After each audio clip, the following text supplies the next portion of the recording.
Okay, so now we're going to talk about how fructose 2,6-bisphosphate influences the process of glycolysis.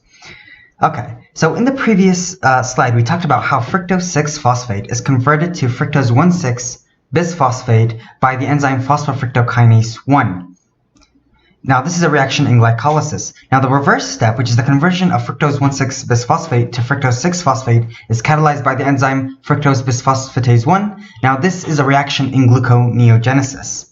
Now, both of these reactions are going to be the rate-limiting steps in both glycolysis and gluconeogenesis.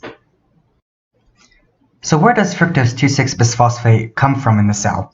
Well, it's going to be converted from fructose 6-phosphate by the enzyme phosphofructokinase 2, and it can be converted back into fructose 6-phosphate by the enzyme fructose bisphosphatase 2. And these are the same enzymes that are here, but they just have a number 2. So the activity of these two enzymes will ultimately dictate the level of fructose 2,6-bisphosphate in the cell. Now, fructose 2,6-bisphosphate is the on and off switch for glycolysis, meaning that a rise in fructose 2,6-bisphosphate will induce the enzyme, or a rise in fructose 2,6-bisphosphate will induce glycolysis, and a fall in fructose 2,6-bisphosphate will inhibit glycolysis. So if there's an increase in fructose 2,6-bisphosphate, this is going to induce the enzyme phosphofructokinase 1, and it's going to push the reaction towards glycolysis. If there's a decrease in fructose 2,6-bisphosphate, then it's going to inhibit the enzyme phosphofructokinase 1, and this is going to push the reaction more towards gluconeogenesis. So what influences phosphofructokinase 2 and fructose bisphosphatase 2 to either increase or decrease the levels of fructose 2,6-bisphosphate in the cell? And the answer to that is going to be insulin and glucagon.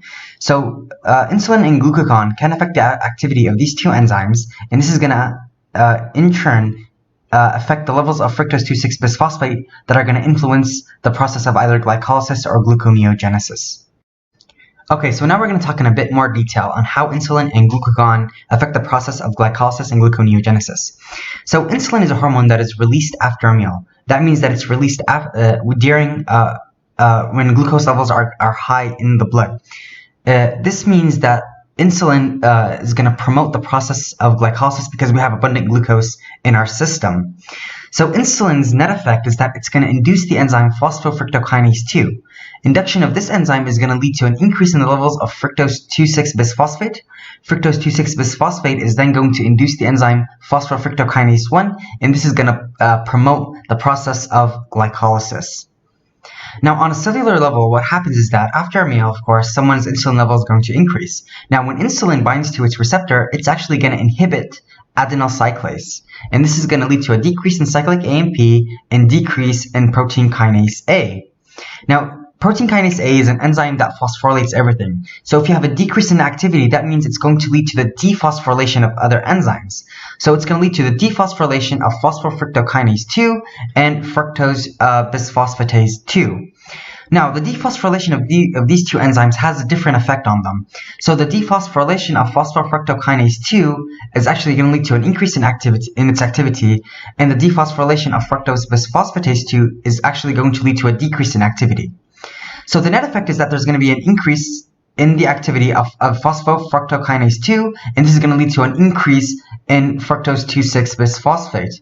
And of course, when you increase fructose 2,6-bisphosphate, it's going to induce phosphofructokinase 1, and it's going to stimulate the process of glycolysis. Okay, now on to glucagon. So glucagon is a stress hormone, and it's going to be released during the fasting state. So it's going to be released during a state where there's low glucose in the blood. So the net effect of glucagon is that it's going to induce the enzyme fructose bisphosphatase 2. So it's going to induce the enzyme that converts fructose 2,6-bisphosphate back into fructose 6-phosphate. So it's going to lower the levels of fructose 2,6-bisphosphate. And when you lower these levels, you're not going to induce phosphofructokinase 1, and this is going to inhibit the process of glycolysis and induce the process of gluconeogenesis. And of course, this makes sense because when there's low glucose in your blood and it's in the patient or the person is in the fasting state, you're going to want to induce your cells to start the process of gluconeogenesis. Now, on a cellular level, what happens in glucagon is that it's going to bind to its receptor, and it's going to induce adenyl cyclase. Now, this is going to lead to an increase in cyclic AMP. It's going to lead to an increase in protein kinase A. Of course, protein kinase A is then going to go and phosphorylize these two enzymes. And like we said before, the phosphorylation of these two enzymes has different effects on them. So the phosphorylation of phosphofructokinase 2 is actually going to lead to a decrease in activity, and the phosphorylation of fructose bisphosphatase 2 is actually going to lead to an increase in activity. So when you have an increase in the activity of fructose bisphosphatase 2, you're going to decrease fructose 2,6 bisphosphate in the cell, and so there's going to be no induction of phosphofructokinase, and this is going to promote the process of gluconeogenesis.